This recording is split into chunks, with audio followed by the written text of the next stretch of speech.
Hello students, welcome to the fifth lecture of Basic Mathematics. In this lecture, we will cover the remaining portion of integration and some other mathematical topics, right? So let us start with methods of integration. First method is whenever a constant term is in multiplication with x dependent function. Constant means 1, 2, 4, 5, 10, any constant. X dependent function can be sin x, x square, log x, cot x, any x dependent function.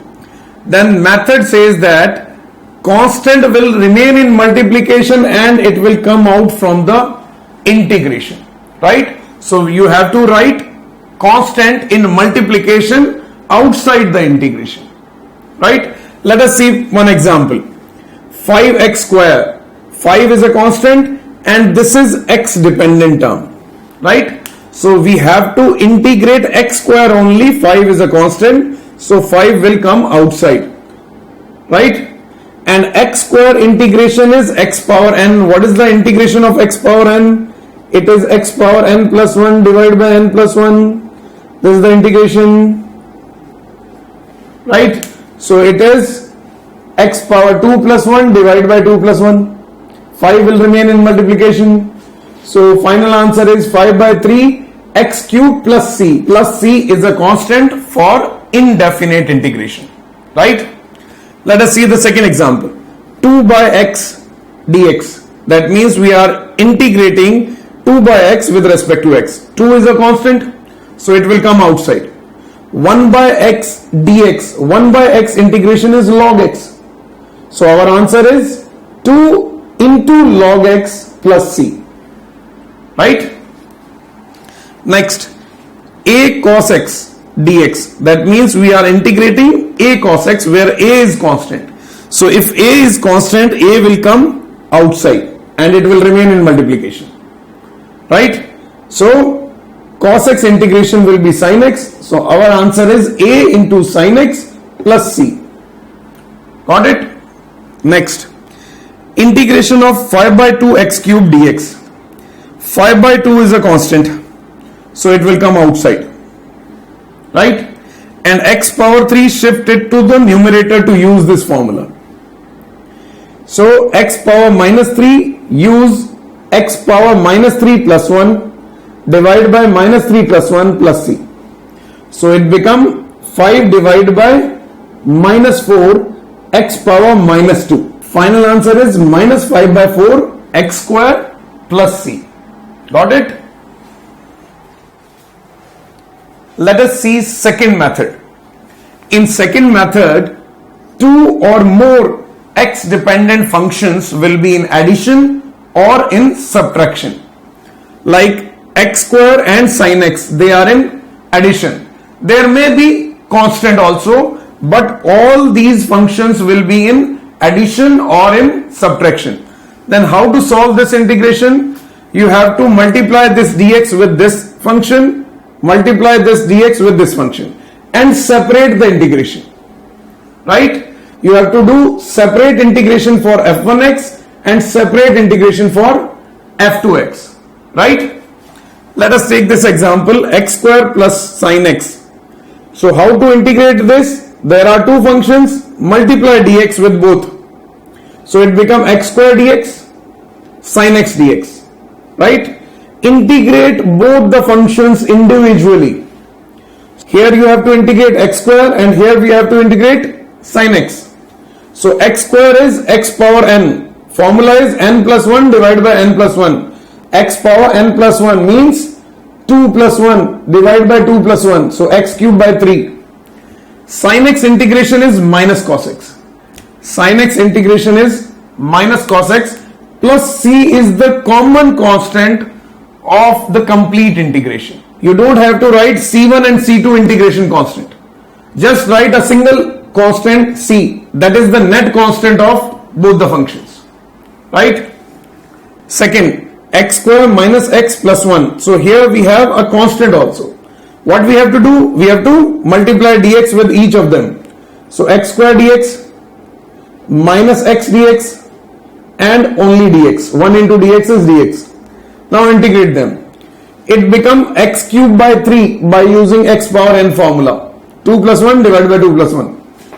It is x power 1, so x power 1 plus 1 divided by 1 plus 1. It becomes x square by 2, negative sign will remain same. Right? No change.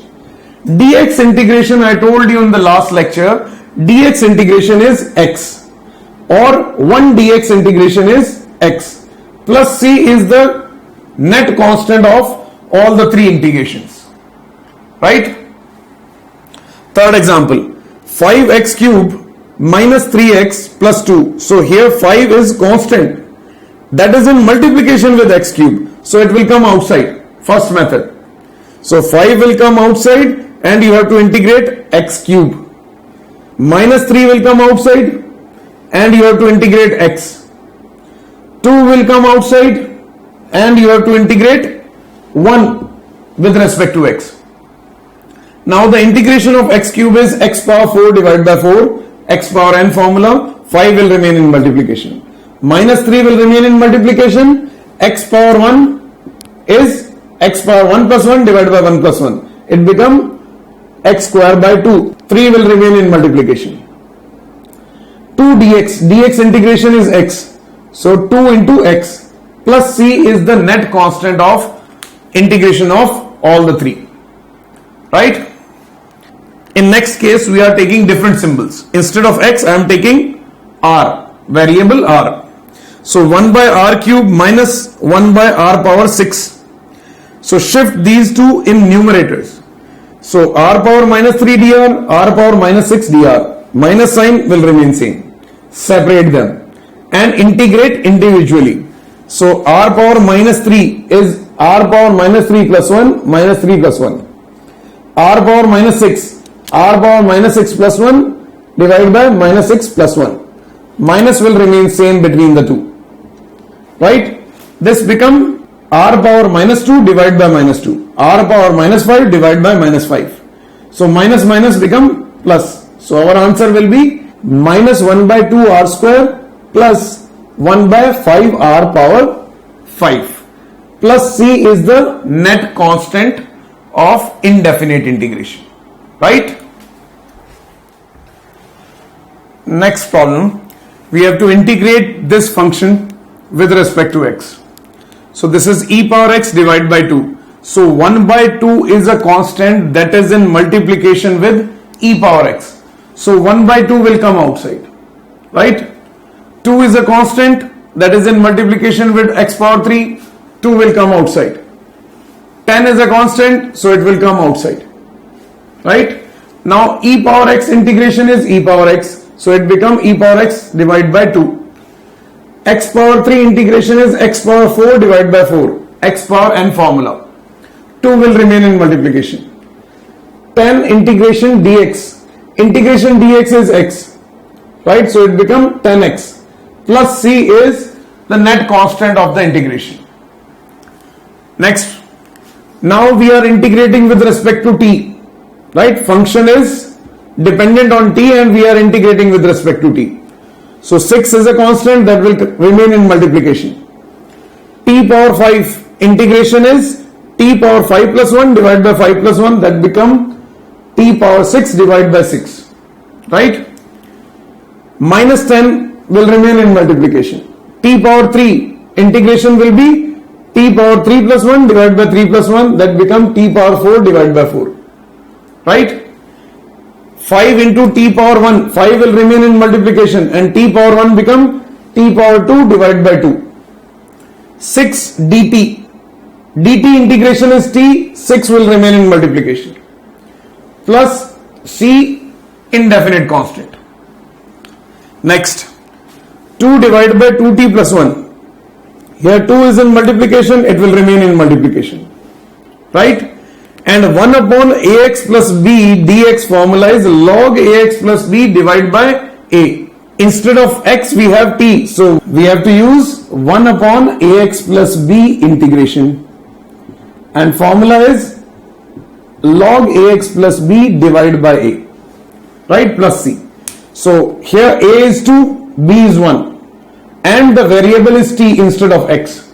So integration will be 2 into 2 will remain in multiplication, log 2t plus 1 divided by 2, right, plus c. Same formula, a is 2, so it will come in division, right. Next is a cos w or omega t plus phi. Omega, or you can say w and phi, they are constants. A is also constant, so a will remain in multiplication, and we have to integrate this cos function. So we know a formula, cos ax plus b integration is sin ax plus b divided by a plus c, right. So integration of cos wt plus phi will be sin wt plus phi divided by w, because here a is w, variable is t, instead of x variable is t, right. So we will get this formula and a will remain in multiplication. Next is 100 sin 50t plus pi dt. We are integrating with respect to t. 100 is constant, 50 is constant, pi is constant, right. 100 will remain in multiplication and it becomes sin 50t plus pi dt. Here we have dt, right. Now what is the integration of sin ax plus b? Integration of sin ax plus b is minus cos ax plus b divided by a, where a is 50, b is pi. So 100 will remain in multiplication and we will get integration of sin minus cos ax plus b or 50t plus pi divided by 50 plus c. Now you can cancel out. So here we have 2. So our answer is minus 2 cos 50t plus pi, right? After indefinite integration, let us see the second type of integration, that is indefinite integration.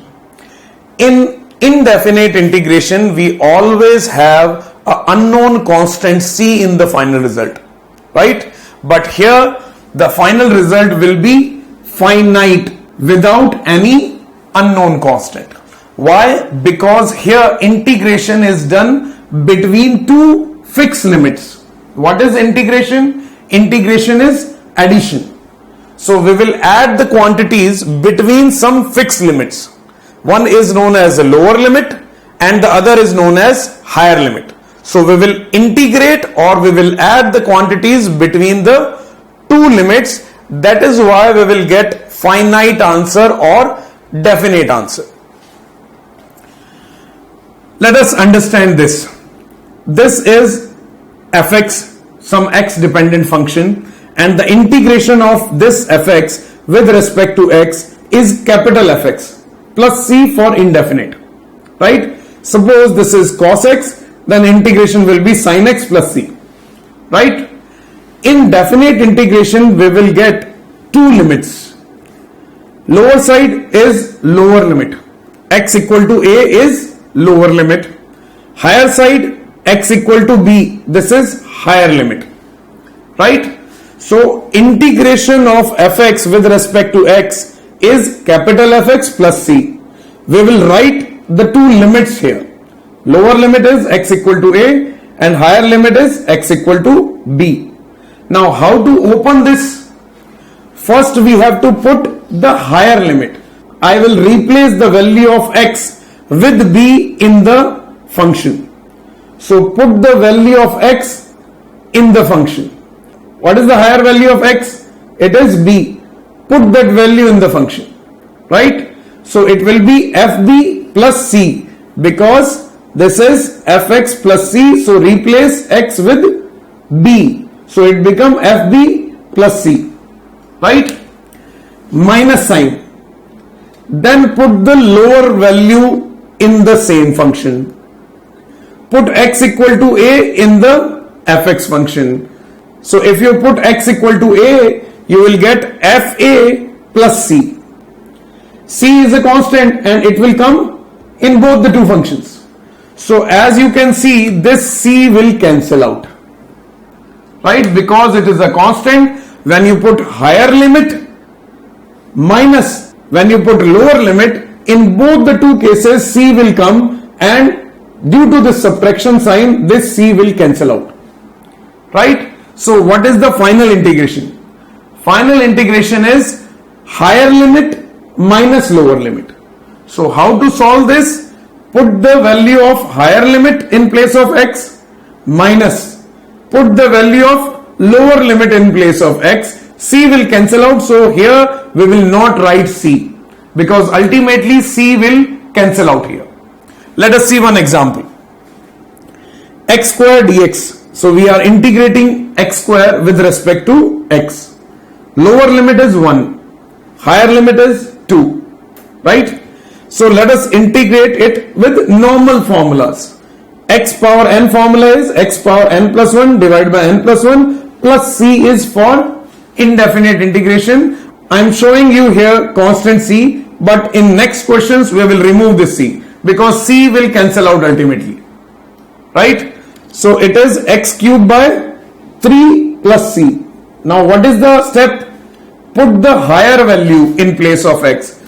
Put the higher value in place of x. So I will replace this x with 2. So it become x cube by 3 plus C, right? This is the higher value, right? Minus, put the lower value now. Lower value is x equal to 1. So replace x with 1. So it become 1 cube divided by 3 plus C. You can see here this C will again cancel out. In next problem I will not write this C because this C will cancel out in integration, right? So what we have, 8 divided by 3 minus 1 by 3. So 8 divided by 3 minus 1 by 3 is 7 by 3. So this is our answer, and this is a definite value without having any unknown constant. That is why this integration is definite integration, right? Let us see one more example. Cos x integration with respect to x. So we have two limits. Lower limit is x equal to 0. Higher limit is x equal to 90 degree or pi by 2. So integration of cos x is sin x. Limits are 0 and 90. What we have to do? We have to put the higher value first. So if you put the higher value first in place of x, then it becomes sin 90, right? Minus sin. Then you have to put the lower value. Lower value is x equal to 0, put here. So it becomes sin 0, right? Higher value minus lower value. Higher value minus lower value, right? So sin 90 is 1, sin 0 is 0. So our answer is plus 1. Got it? Next problem, 1 by x dx, that means we are integrating 1 by x with respect to x, and integration of 1 by x is log x. So log x is having lower limit 2, higher limit 4. I am not showing C here because the unknown constant will cancel out in definite integration. So put the higher limit first, replace x with 4. So you will get log 4 minus, now put the value of lower limit, replace x with 2, it will be log 2, right?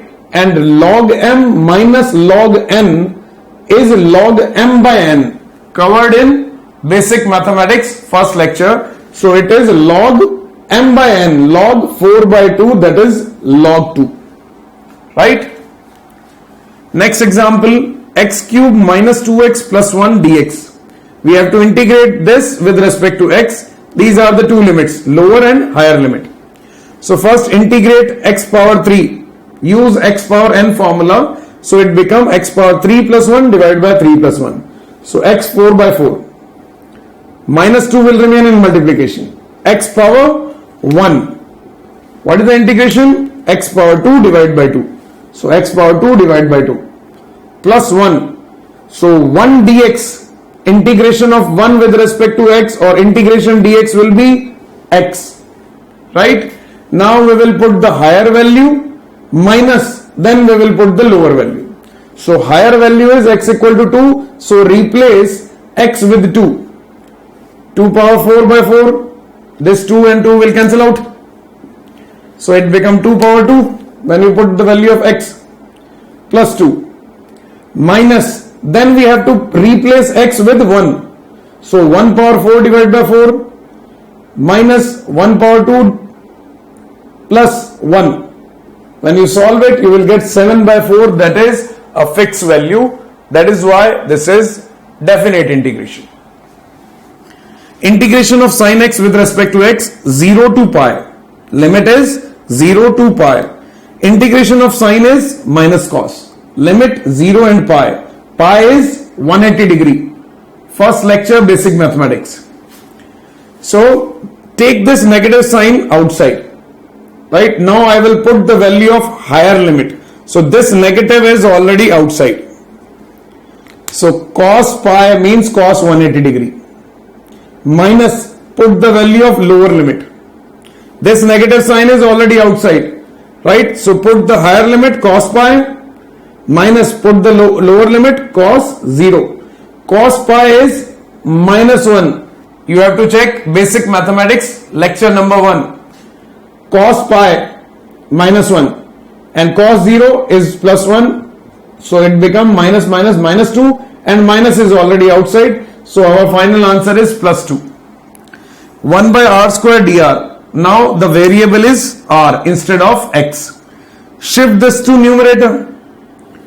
Right, it is x power n formula, so x power n formula is x power n plus 1 divided by n plus 1. So minus 2 plus 1 divided by minus 2 plus 1, it become r power minus 1 divided by minus 1. So it is minus 1 by r. Move this negative side outside. So this negative sign is outside. Now put the higher value. So r is replaced by 2. 1 by 2. Minus, put the lower value. R is replaced by 1. 1 by 1. Solve it, you will get plus half. Right? Now let us see the graphical meaning of integration. Right? What is the graphical meaning of differentiation? Graphical meaning of differentiation is slope of the graph. What is slope? Slope is the tan theta of the angle made by the graph. Right? That is known as slope. Similarly, integration is also having some graphical meaning. Right? Let us see it. This is a graph of a function x plus 1. It is a straight line function, and the graph of this function with x is this. That is a straight line graph. Right? Y-axis, this represents fx and this represents x. I am taking a very small change in x, x2 minus x1, very small change, dx. Right? And this y distance tells us the value fx, because on y-axis what we have? Fx function. So this is fx and this is dx. If you multiply these two, you will get this strip. Right? Angle area is length into width. Right? This is fx and this is dx. This slope is negligible. Why? Because we are taking very small value of dx. Right? For very small value of dx, this strip is approximately a rectangle of very small thickness. Right? So fx into dx represents the area of the strip. Length fx, width dx, very small. So fx into dx represents area of the strip, this area. Right? What is the meaning of integration? Integration is addition. If you integrate fx into dx, then integration will add all the area of the strips that will come under this graph. Right? Integration will add all the area of the strips that will come under this graph. Right? So integration fx dx is the complete area under the graph going in area in left side also, area in right side also. Complete area under the graph is integration fx. So remember this point, integration always tell us the area under the graph. If you don't put any limit, that means indefinite integration with no limit, then we don't have finite value, because we don't know how much area we have to calculate, because this line will go up to infinite, right? So there is no fixed value. Because we are not providing any limit, then integration will give us a unknown quantity with unknown constant c, because integration don't know how much area we have to calculate, because this line will go up to infinite.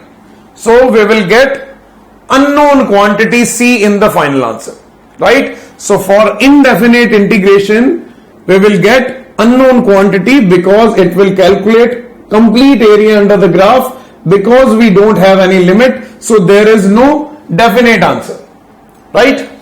Now if we put some limits, x equal to a to x equal to b, now integration will add the area starting from this point to this point only, right?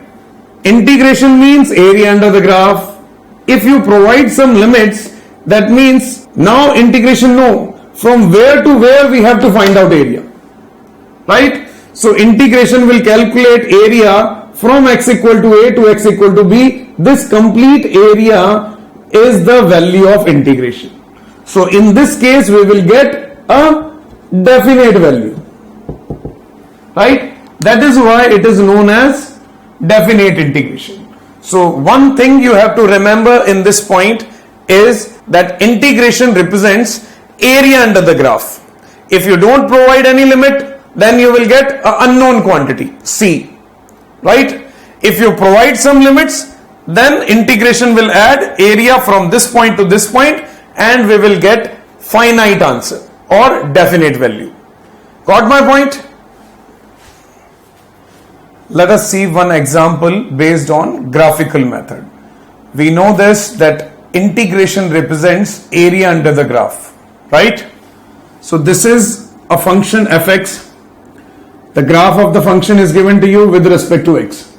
So value of function is not given to you, right? Like x square, sin x, cos x, its value is not given to you, only graph is given to you. So you can't use the direct basic integration formulas. Here you have to use graphical method only. So first is, we have to integrate it, means we have to find out the area from x equal to 0 to x equal to 2. That means we have to calculate this area from x equal to 0 to x equal to 2. So the value of integration will be area of this triangle. What is the area of this triangle? It is half base into height. So base is 2, height is 4. So our answer is 4. Right? Second problem.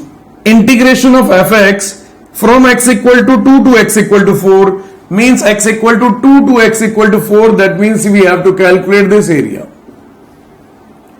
Right? This area is length into width. Length is 2. From 2 to 4, what is the length? It is 2. And height is 4. So area is 2 into 4, 8. This is the value of integration. Right? Next is from 0 to 4. That means from 0 to 4 we have to find out the complete area. From 0 to 4 complete area. So this is triangle plus this rectangle. So 4 plus 8. 4 plus 8, 12 is the answer of third problem. From 0 to 6, fourth problem. We have to find out integration from 0 to 6. That means starting from this point to this point we have to calculate this area also. This is again half base into height. Again 4. Right? So area of the complete graph from 0 to 6. This is 4, this is 8, this is again 4. Right? So our answer is 4 plus 8 plus 4, that is equal to 16. Right? So our answer is 16. Got it? Our next topic is different graphs. Graphs are very, very important for physics. Almost in each and every chapter, we have near about 10 to 15 problems related with graphs. Right? So we have to cover graphs in basic mathematics. So first graph we will discuss straight line graph. Right? How to check equation given to you is a straight line equation, then maximum power of the variables in the equation will be 1. If maximum power of the variables in the equation is 1, then you can say their graph will be straight line. General equation of straight line is y equal to mx plus c, where x and y are the variables, and you can check the maximum power of these variables is equal to 1, right? And the general formula is y equal to mx plus c. What is c? C is the intercept on the y-axis.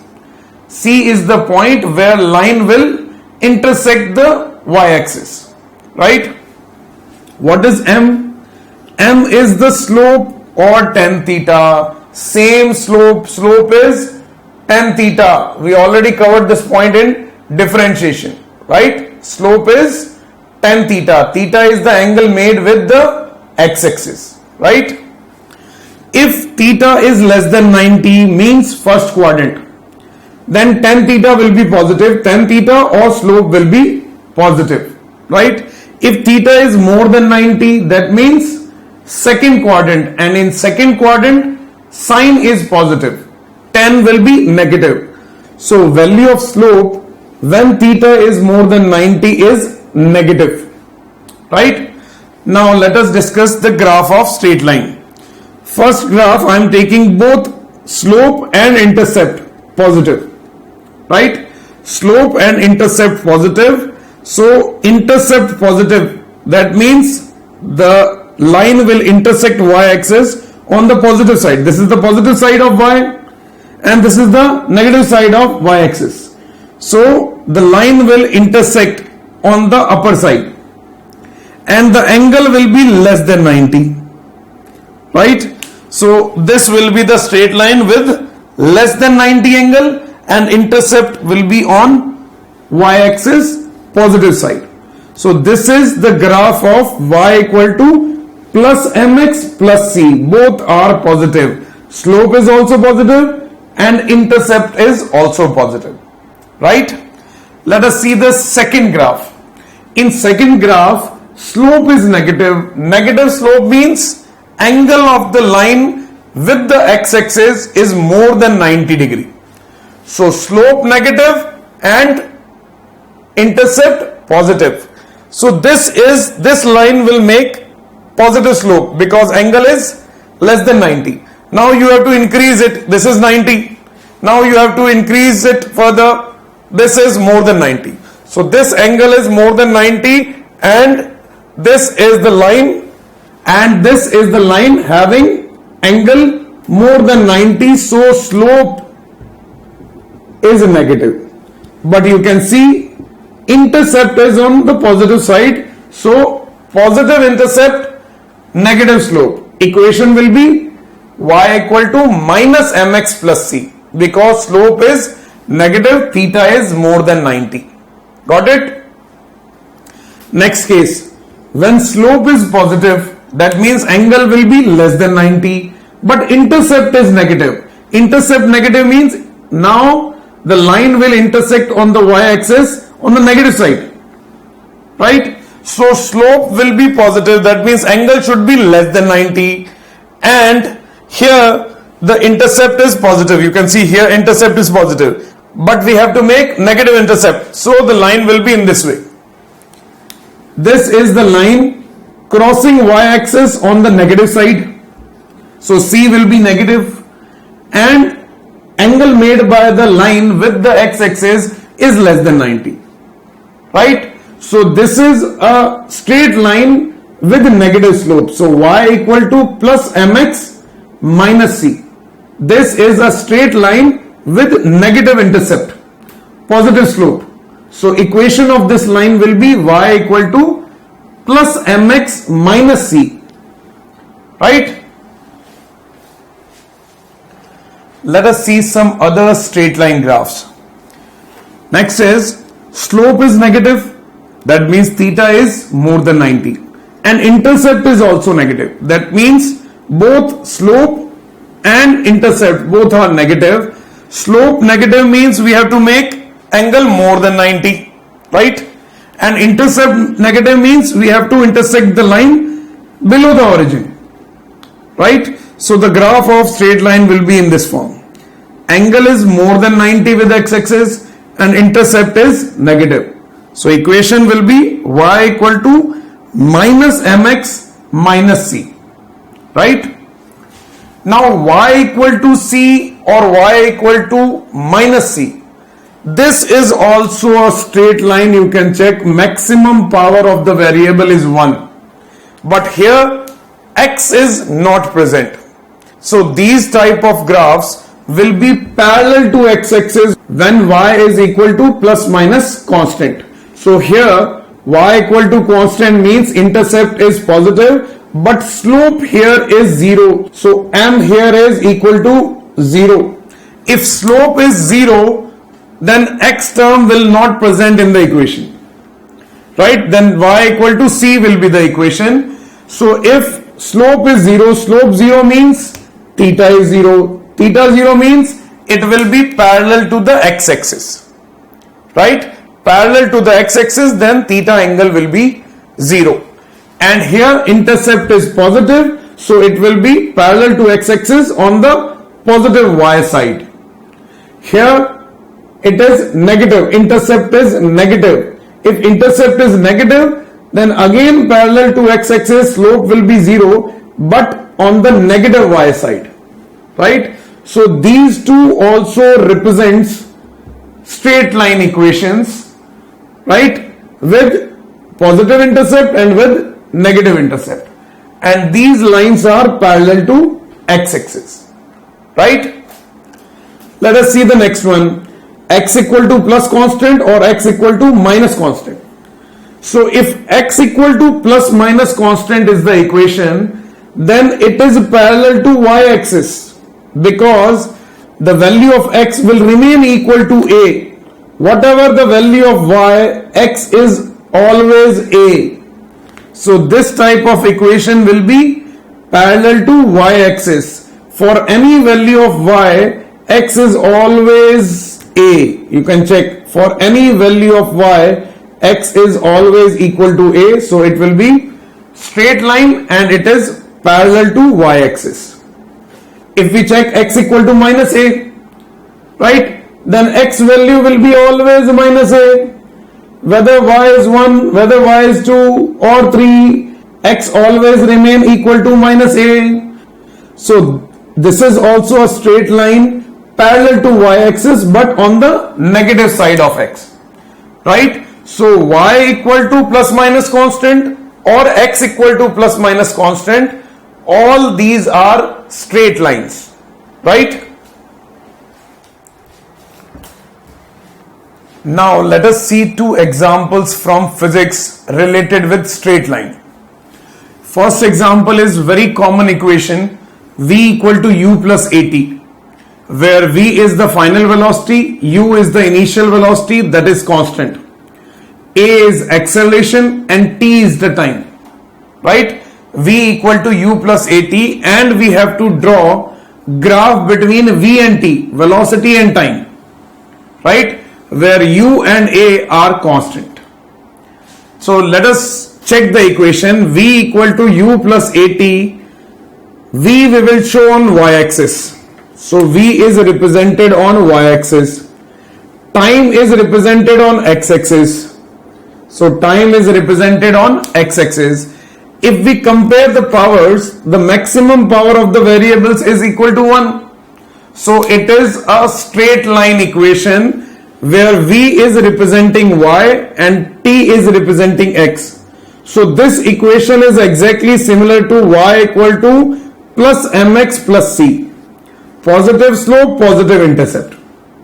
Right? We will draw the graph with positive intercept. And what is the intercept? Intercept is u. Right? And what is the slope?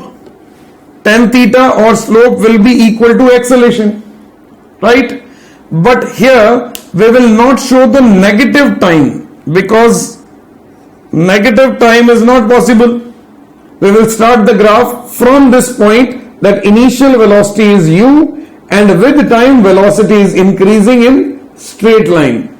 We will not show the graph that is present in negative time. Right? So this equation is equation of a straight line, v equal to u plus at. So graph will be straight line. Got it? Second example, equation is v square equal to u square plus 2ax, where v is the velocity, u is the initial velocity, a is the acceleration, and x is displacement.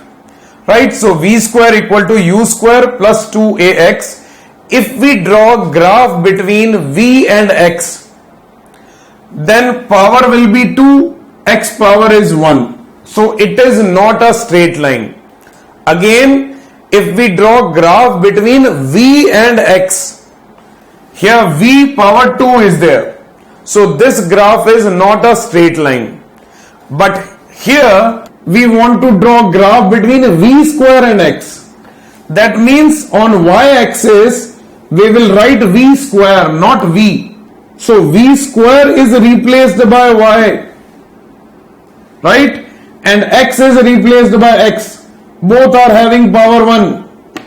V square is replaced by y. Right? If we draw graph between v and x, then it will be not straight line. But we want to draw graph between v square and x. So v square is representing y-axis and x is representing x. So here v square is replaced by y, x is replaced by x. This term represents intercept, that is positive. So positive intercept, that is u square. And 2a is representing slope. So tan theta will be equal to slope, that is equal to 2a. So graph between v square and x will be straight line because it is representing straight line. If we want to draw graph between v and x, then we have to replace v with y. Then it becomes y square. But here we want to draw graph between v square and x. So v square is replaced by y. If you want to draw graph between v and x, then you have to replace v with y. Then it becomes v square equal to c plus mx. This is not a straight line equation. Here power 2.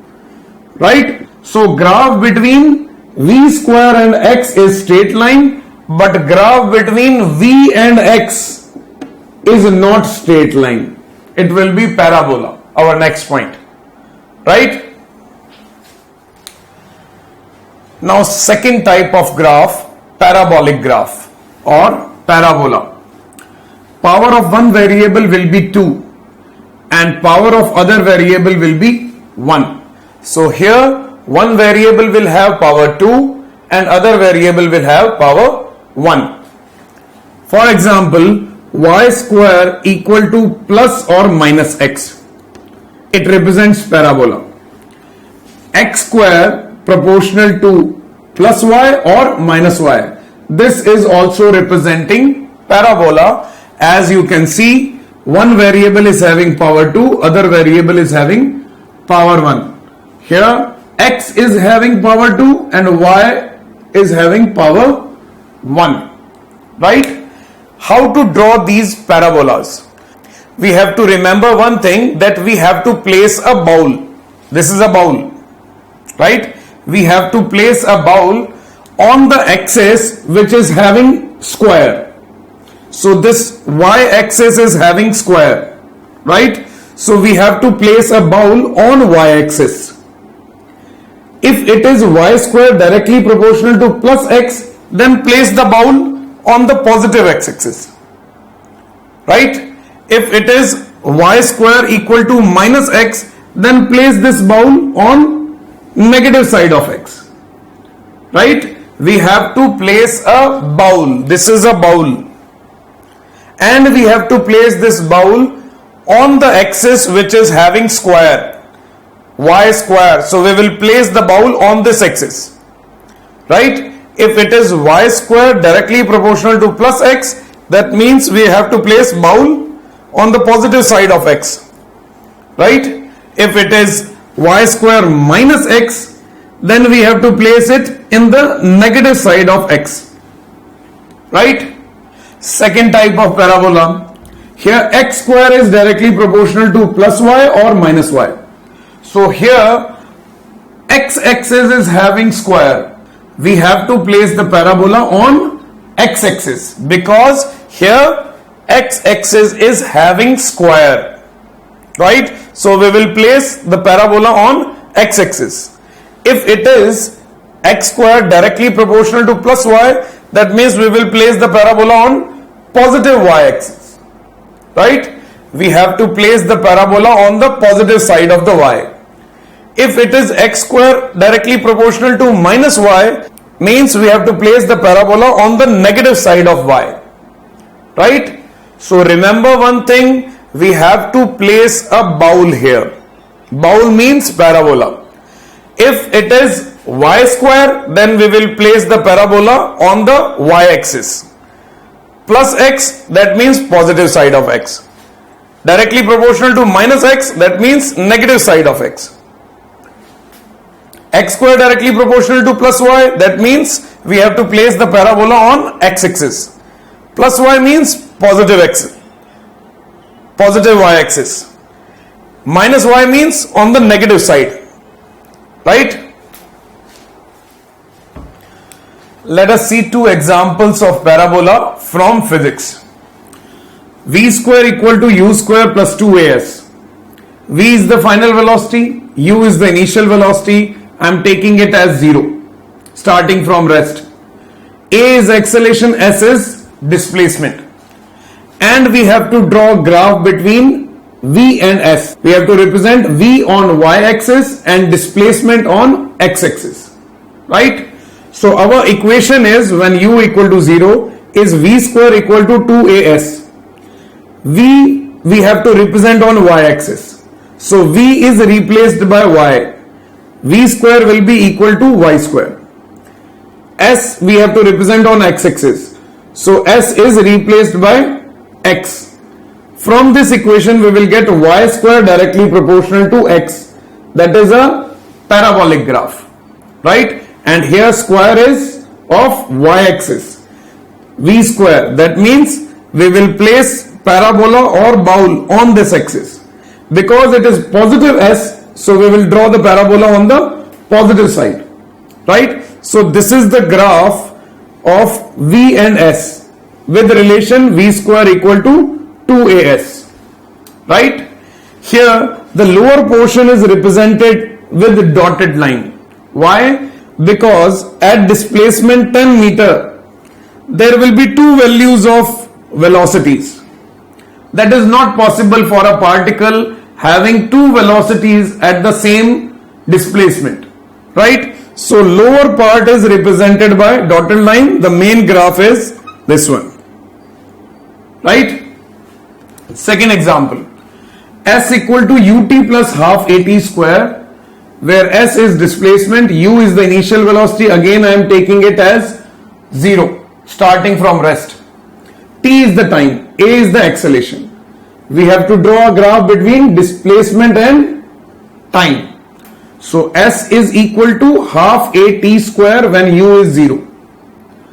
Displacement I have to show on y-axis. So displacement will be represented on y-axis. So displacement is replaced by y. Time I have to represent on x-axis. So time is replaced by x. T square will be equal to x square. So this graph is y directly proportional to x square or x square directly proportional to plus y. Right? So here we have square of t. Square of t means we have to place parabola or bowl on time axis and it is proportional to plus displacement, so we will draw it on the positive side, right? So this is the graph between S and T for this relation S equal to half AT square of time axis, so parabola will be on the time axis, right? And the negative time will be not represented in the graph. So this part we are showing it dotted line. So this is the main graph of S and T, right? Next graph is hyperbolic graph or hyperbola. The relation between the two variables will be one variable will be inversely proportional to the other variable. So here one variable will be inversely proportional to the other variable, or you can say x is inversely proportional to y, or y is inversely proportional to x. So one variable is having power 1, other variable is having power minus 1. X is having power 1, y is having power minus 1. So if you increase any one, other will decrease because of inverse relation. So if x tends to infinite, then y tends to 0. That means if you increase x value, then y will start decreasing. Y will start decreasing as we increase x, right? If x tends to infinite, then y will be approximately 0 parallel to x-axis, right? When y tends to infinite, that means as we increase the value of y, then x will start decreasing because of inverse relation. So if y tends to infinite, then x tends to 0. So x level will be 0. So this type of graph is known as hyperbolic graph, in which if we increase one variable, then other variable will decrease, right? And these are lines parallel to the x-axis and this is parallel to y-axis. Let us see a graph from physics. PV equal to nRT. P is pressure, V is volume, T is temperature. N and R are constants. If temperature is constant, isothermal process means temperature constant. If temperature constant, then pressure is inversely proportional to volume. This relation is exactly similar to hyperbolic relation. Y is inversely proportional to x. If pressure is represented on y-axis and volume is represented on x-axis, then graph will be hyperbolic, right? Next graph is circle. In circle, maximum power of both the variables is equal to 2, right? In circle, both the variables will have maximum power equal to 2.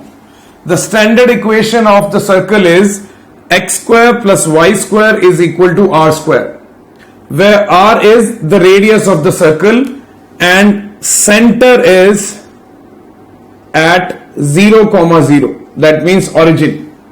So center of the circle will be at origin and r is the radius.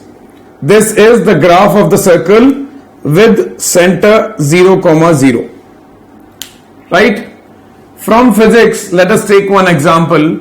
If x equal to a sin t and y is equal to a cos t, we have to find out the graph between x and y. Right? So we have to find out graph between x and y, and we have a relation x with t and y with t. Here a is constant. So first thing is we have to form relation between x and y. So how to form relation between x and y? We have sin t and cos t, and we know one identity: sin square theta plus cos square theta is equal to 1. So we can use that identity here. So separate sin t, that is x by a, cos t, that is y by a. Right? Now square these two equations and add them. So sin square t plus cos square t, it become 1.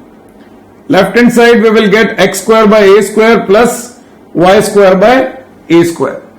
take a square common and shift to the right side. You will get x square plus y square equal to a square.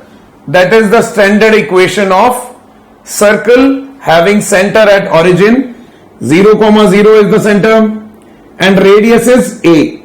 This is the graph of the relation x equal to a sin t and y equal to a cos t, and this graph is between y and x, right? Next graph is ellipse. Ellipse is similar to a circle. Its equation is also similar to a circle but with a small change. Maximum power of both the variables is equal to 2. So here also maximum power is 2. This is the general equation of the circle. X square plus y square equal to r square, where r is the radius. Or we can write it as x square by r square plus y square by r square equal to 1. Right? Here x side and y side, both side we have radius r. Right? But the equation of ellipse is x square by a square plus y square by b square equal to 1. In ellipse, x side distance and y side distance, they are not equal. If you compress this circle, then the new shape of the circle will be ellipse. Right? There will be difference in the radius. X side radius will be different, y side radius will be different. And if x side radius is more than y side radius, then the shape of the ellipse will be like this. And this is known as semi-major axis. And this is known as semi-minor axis. Right? Smaller one is known as semi-minor, bigger one is semi-major axis. Right? If B is greater than A, that means y side is more than x side. That means now the circle is compressed in this way. Right? Then the shape of the ellipse will be this type. Right? Let us take one example from physics. X equal to a sin t and y equal to b cos t.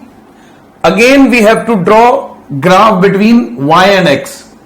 So first thing, we have to form relation between x and y. We have to remove this t, or we have to remove sin theta cos theta. How to remove it? I told you this in the last point. Sin square theta plus cos square theta is equal to 1. So we will find out the value of sin t and cos t. This is the value of sin t, x by a, and this is the value of cos t, y by b. Right? Now we will square these two equations and we will add them. So after squaring these two equations, we will get x square by a square plus y square by b square. Sin square t plus cos square t will be equal to 1. Right? And this is the equation of ellipse. So this x and y terms represents equation of ellipse. Right? If a is more than b, then the graph of ellipse will be in this form. If b is more than a, then graph will be in this form. Right? Let us see graph of trigonometric ratios. Sin x. If x is 0, sin 0 is 0. If x is 90 degree, sin 90 is 1. If x is 180 degree, sin 180 degree is 0. You can check these values in lecture number 1, basic mathematics. If x is 270, sin 270 will be minus 1. If x is 360 degree, then sin 360 degree will be 0. So let us mark these points.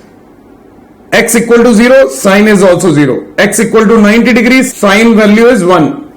If x equal to 180 degree, sin value is 0. If x is equal to 270, sin value is minus 1. If x is equal to 360 degree, sin value is 0. So if you connect all these points, you will get this type of graph. This is the graph of sin x. It will go maximum to +1 and minimum to -1. So this sin x graph will move between +1 to -1. Maximum value +1, minimum value -1. Right? Second graph, cos x. If x is 0, cos 0 is 1. If x is 90 degree, cos 90 is 0. If x is 180 degree, cos 180 degree is minus 1. If x is 270, then cos 270 is again 0. Cos 360 degree is plus 1. Let us mark these points. At x equal to 0, cos value is plus 1. 90 degree it is 0. 180 degree it is minus 1. 270 again 0. 360 plus 1. If you connect these points, then you will get the graph of cos function. So cos x graph with respect to x is this one. Again, it will vary from plus 1 to minus 1.